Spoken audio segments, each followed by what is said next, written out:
안녕하세요. 건남건녀 이진희 팀장입니다. 상권 분석을 하면서 건물 투자에 대한 디테일한 부분도 설명을 드리고 싶다, 이런 취지로 지금 영상을 촬영하게 되었는데요. 얼마 전에 제가 고객과 식사를 했는데 그 고객 하시는 말씀이 건물 투자 계속 생각을 하고 있다가 광고만 보셨대요. 왜냐면 너무 막연하니까요. 그러다가 이제 이진희 팀장을 만나서 최근에 3개월 만에 좋은 건물 투자하고 너무 고맙고 속이 후련하다, 이런 말씀을 하셨는데, 분명 오늘 영상을 보시는 분들 중에서도 건물 투자 생각하시는 분들이 계실 텐데요.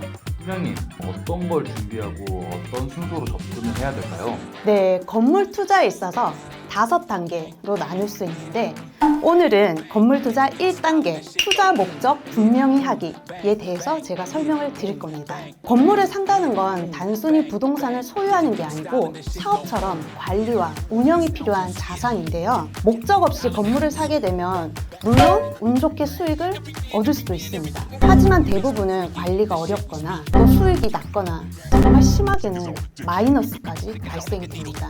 그래서 가장 먼저 스스로에게 질문을 해보셔야 돼요. 나는 왜 이 건물을 사려는 걸까? 그 이유에 따라서 입지라던가 건물의 위치, 형태, 운영 방식까지 완전히 달라지고 자연스럽게 그 방법도 결정이 됩니다. 우선 첫 번째, 안정적인 월세 수익입니다. 이 경우에는 공실률이 낮은 상권, 유동인구가 많은 지역을 눈여겨보셔야 하는데요.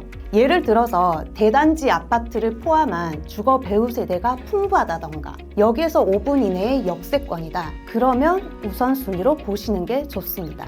물론 구성되어 있는 임차 업종도 고려를 해야 하는데, 많은 업종 중에 병원, 약국, 학원 이런 임차 업종들이 좀 더 안정적이라 볼 수 있고요. 통임대보다는 개별 임대가 유리한데요. 통임대 같은 경우에는 임차인이 한 번에 빠지면 건물 전체가 공실이 됩니다. 하지만 개별 임대는 한 임차인이 빠져도 건물 전체 수익에 영향을 주지 않는, 즉 리스크를 줄일 수 있는 장점이 있기 때문입니다. 자, 지금 제가 사례를 하나 보여드릴 텐데요. 이 건물은 보시면 명일역에서 300m 역세권에 있고, 또 반경 800m 안에는 약 8,000세대의 아파트 단지가 있습니다. 그리고 임차 구성 역시도 약국, 병원, 학원 이렇게 임차인이 우수 임차 업종으로 맞춰져 있다 보니까 만실로 월세 수익도 2,300만 원, 3.7%, 정말 안정적인 월세 수익형 건물입니다. 네, 투자 목적 두 번째입니다. 일정 기간 보유 후에 시세 차익을 보는 경우입니다. 아무래도 이런 경우에는 개발 호재가 있는 지역, 지금은 저평가되어 있는 지역을 눈여겨보셔야 되는데, 여기서 염두하셔야 하는 점은 아무래도 당장의 수익이 낮기 때문에 대출 이자에 대한 부분을 반드시 체크하셔야 합니다. 자, 여기도 사례를 제가 한번 보여드릴 텐데요. 2020년도 4월에 18억으로 매입을 하셨는데, 보시는 것처럼 이 건물은 상가주택이었습니다. 그리고 또 지금은 여기 힐스테이트, 파크자이, 센트럴자이 아파트 이렇게 대단지 아파트가 있지만, 매입 당시에는 이 아파트들이 모두 준공 전이었고 조금은 조용한 그런 삭막한 동네였습니다.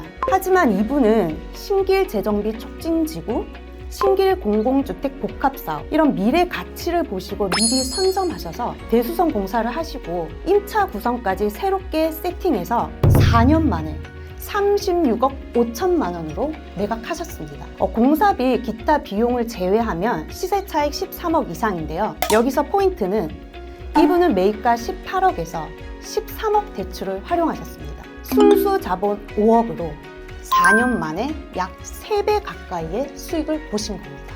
세 번째 투자 목적, 건물 전체 또는 일부를 직영으로 직접 사용하는 경우입니다. 이런 경우에는 매월 월세 부담 없이 상가나 사무실을 사용하실 수 있고, 또 부동산 자산으로도 가치가 올라가게 되는 구조입니다.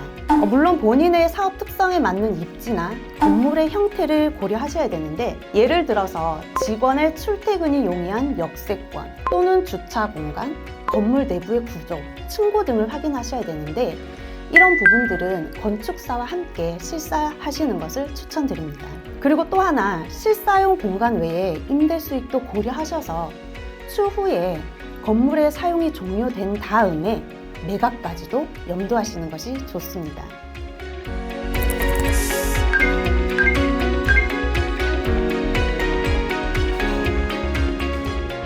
건물 투자는 얼마에 사느냐도 중요하지만 왜 사느냐가 먼저입니다.